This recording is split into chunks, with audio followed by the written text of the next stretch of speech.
গৌৰৱ গগৈ ডাঙৰীয়া নলবাৰীলৈকে আহিল শিল্পী দিৱসৰ দিনা। আৰু আমি আচলতে যথেষ্ট দুখ পাইছো যে মই নিজ চকুৰে মোৰ চকুৰ সন্মুখতে থানাৰ চুকত বিশেষভাৱে মই তেওঁলোকৰ সমদলটো দেখিলো। গৌৰৱ গগৈ ডাঙৰীয়া কেইটামান মানুহক লগত লৈ পেলাই তেওঁ সমদলটো কৰিছে। এইটো আমাৰ নলবাৰীৰ কাৰণে এটা দুৰ্ভাগ্যৰ কাৰণে তেওঁ এজন ষ্টেট পৰ্যায়ৰ নেতা এজন নলবাৰীতে আহিছিল। অলপ বেছি মানুহ নলবাৰী জিলা কংগ্ৰেছে কৰিব লাগিছিল, কৰিব নোৱাৰিলে, কাৰণ মানুহৰ সমৰ্থন তেখেতসকলৰ প্ৰতি নাই, এইটো কথা বুদ্ধিমান হৈছে। কিন্তু আজি মই ফটোবোৰ দেখি ছচিয়েল মিডিয়াত বিভিন্ন ঠাইত ফটোবোৰ দেখি পেলাই মই আচৰিত হৈছো যে এই য'ত মানুহ বহুত কম আছিল তাত এনেকুৱা ফটো দেখা গৈছে যে বহুত মানুহ থকা যেন দেখা গৈছে। আৰু তেতিয়া এটা কথাই মনলৈ ভাব আহিছে যে এই যিগৰাকী ফটোগ্ৰাফাৰ, ইমান দক্ষ এগৰাকী ফটোগ্ৰাফাৰ, যোনে এই ফটোসমূহ উঠাইছে, ইমান মানুহ দেখা গৈছে, গতিকে এই ফটোগ্ৰাফাৰজন আচলতে কোন, আমি আচলতে জানিবৰ কাৰণে আমাৰ ইচ্ছা জাগিছে যে কোনে ইমান ধুনীয়াকে ফটোবোৰ উঠালে আৰু এটা ভাল এটা তেওঁক হাইপ দিয়াৰ চেষ্টা কৰিলে। এইটো ভাল লাগিছে। ফটোগ্ৰাফাৰজনক মই ধন্যবাদ দিছো যে ইমান ক্ষুদ্ৰ এটা এটেণ্ডেঞ্চত তেওঁ বৃহৎ ৰূপে দেখাব পাৰিছে। গগৈ ডাঙৰীয়াই আমাৰ নলবাৰীত সমষ্টিত আহি কিছু পদযাত্ৰা কৰিলে। এই পদযাত্ৰাত আমি দেখিছো বৰ বিশেষ মানুহ হোৱা নাই, 80-120 মান মানুহ হৈছে। কিন্তু যিজন ফটোগ্ৰাফাৰে ফটোবোৰ ছচিয়েল মিডিয়াত আপলোড কৰিছে, সেইজন ফটোগ্ৰাফাৰ এনেকুৱা ধৰণৰ ফটোবোৰ আপলোড কৰিছে যেন আমি দেখিবলৈ পাইছো যেন হাজাৰ হাজাৰ মানুহ এনেকুৱা ধৰণৰ এটা পৰিৱেশ সৃষ্টি কৰি সেই ফটোগ্ৰাফাৰজনে ভিডিঅ' হওক বা ফটোবোৰ আপলোড কৰিছে। আমি সেইজন ফটোগ্ৰাফাৰৰ নাম বা সেইজন ফটোগ্ৰাফাৰক আমি বিচাৰিছো, বা কোন সেইগৰাকী ফটোগ্ৰাফাৰ আমি তেখেতক জানিব বিচাৰিছো। তেখেতে সুন্দৰ ধৰণে একদম কম মানুহৰ সংখ্যাত আমাৰ আজিকালি আমাৰ ভাৰতীয় জনতা পাৰ্টিৰ আমাৰ মন কী বাত, আমাৰ প্ৰধানমন্ত্ৰীৰ মন কী বাত অনুষ্ঠানত প্ৰতিটো পথত তাতকৈ অধিক মানুহ হয়। কিন্তু যিজন ফটোগ্ৰাফাৰে 120 জন মানুহক কি ধৰণে ফটো মাৰি হাজাৰ হাজাৰ মানুহৰ দৰে দেখুৱাইছে, আমি তেখেতক চাব বিচাৰিছো।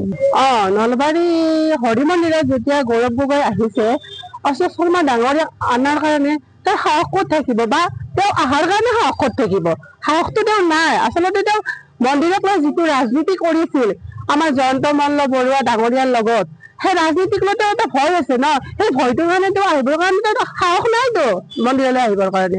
আৰু মেইন কথা হৈছে যে গৌৰৱ গগৈ আহিছে, জয়ন্ত মল্ল বৰুৱাই হৰি মন্দিৰ কেনেকৈ মানে উন্নতি কৰিছে, সেই মানে উন্নতিটো চাব আহিছে তেওঁ। আচলতে তেওঁ মন্দিৰত ভগৱানক দৰ্শন কৰিব অহা নাই, তেওঁতো এটা বাহানা। গৌৰৱ গগৈ ডাঙৰীয়া নলবাৰীলৈকে আহিল শিল্পী দিৱসৰ দিনা। আৰু আমি আচলতে যথেষ্ট দুখ পাইছো যে মই নিজ চকুৰে মোৰ চকুৰ সন্মুখতে থানাৰ চুকত বিশেষভাৱে মই তেওঁলোকৰ সমদলটো দেখিলো। গৌৰৱ গগৈ ডাঙৰীয়া কেইটামান মানুহক লগত লৈ পেলাই তেওঁ সমদলটো কৰিছে। এইটো আমাৰ নলবাৰীৰ কাৰণে এটা দুৰ্ভাগ্যৰ কাৰণে তেওঁ এজন ষ্টেট পৰ্যায়ৰ নেতা এজন নলবাৰীতে আহিছিল। অলপ বেছি মানুহ নলবাৰী জিলা কংগ্ৰেছে কৰিব লাগিছিল, কৰিব নোৱাৰিলে, কাৰণ মানুহৰ সমৰ্থন তেখেতসকলৰ প্ৰতি নাই, এইটো কথা বুদ্ধিমান হৈছে।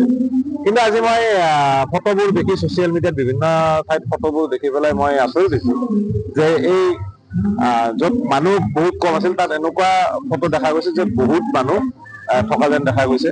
আৰু তেতিয়া এটা কথাই মনলৈ ভাব আহিছে যে এই যিগৰাকী ফটোগ্ৰাফাৰ, ইমান দক্ষ এগৰাকী ফটোগ্ৰাফাৰ, যোনে এই ফটোসমূহ উঠাইছে, ইমান মানুহ দেখা গৈছে, গতিকে এই ফটোগ্ৰাফাৰজন আচলতে কোন, আমি আচলতে জানিবৰ কাৰণে আমাৰ ইচ্ছা জাগিছে যে কোনে ইমান ধুনীয়াকে ফটোবোৰ উঠালে আৰু এটা ভাল এটা তেওঁক হাইপ দিয়াৰ চেষ্টা কৰিলে। এইটো ভাল লাগিছে। ফটোগ্ৰাফাৰজনক মই ধন্যবাদ দিছো যে ইমান ক্ষুদ্ৰ এটা এটেণ্ডেঞ্চত তেওঁ বৃহৎ ৰূপে দেখাব পাৰিছে। গগৈ ডাঙৰীয়াই আমাৰ নলবাৰীত সমষ্টিত আহি কিছু পদযাত্ৰা কৰিলে। এই পদযাত্ৰাত আমি দেখিছো বৰ বিশেষ মানুহ হোৱা নাই, 80-120 মান মানুহ হৈছে।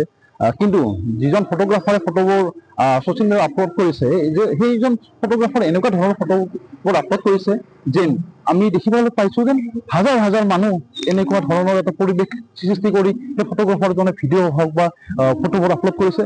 আমি সেইজন ফটোগ্ৰাফাৰৰ নাম বা সেইজন ফটোগ্ৰাফাৰক আমি বিচাৰিছো, বা কোন সেইগৰাকী ফটোগ্ৰাফাৰ আমি তেখেতক জানিব বিচাৰিছো। তেখেতে সুন্দৰ ধৰণে একদম কম মানুহৰ সংখ্যাত আমাৰ আজিকালি আমাৰ ভাৰতীয় জনতা পাৰ্টিৰ আমাৰ মন কী বাত, আমাৰ প্ৰধানমন্ত্ৰীৰ মন কী বাত অনুষ্ঠানত প্ৰতিটো পথত তাতকৈ অধিক মানুহ হয়। কিন্তু যিজন ফটোগ্ৰাফাৰে 120জন মানুহক কি ধৰণে ফটো মাৰি হাজাৰ হাজাৰ মানুহৰ দৰে দেখুৱাইছে, আমি তেখেতক চাব বিচাৰিছো। নলবাৰী হৰি মন্দিৰত যেতিয়া গৌৰৱ গগৈ আহিছে, অশোক শৰ্মা ডাঙৰীয়াক অনাৰ কাৰণে তাৰ সাহস ক'ত থাকিব বা তেওঁ অহাৰ কাৰণে সাহস ক'ত থাকিব? সাহসটো তেওঁ নাই। আচলতে তেওঁ মন্দিৰক লৈ যিটো ৰাজনীতি কৰিছিল আমাৰ জয়ন্ত মল্ল বৰুৱা ডাঙৰীয়াৰ লগত, সেই ৰাজনীতিক লৈ তেওঁ এটা ভয় আছে ন, সেই ভয়টোৰ কাৰণে তেওঁ আহিবৰ কাৰণে তেওঁ সাহস নাইতো মন্দিৰলৈ আহিবৰ কাৰণে। আৰু মেইন কথা হৈছে কি গৌৰৱ গগৈ আহিছে জয়ন্ত মল্ল বৰুৱাই হৰি মন্দিৰ কেনেকৈ মানে উন্নতি কৰিছে, সেই মানে উন্নতিটো চাব আহিছে তেওঁ। আচলতে তেওঁ মন্দিৰত ভগৱানক দৰ্শন কৰিব অহা নাই, তেওঁ এটা বাহানা।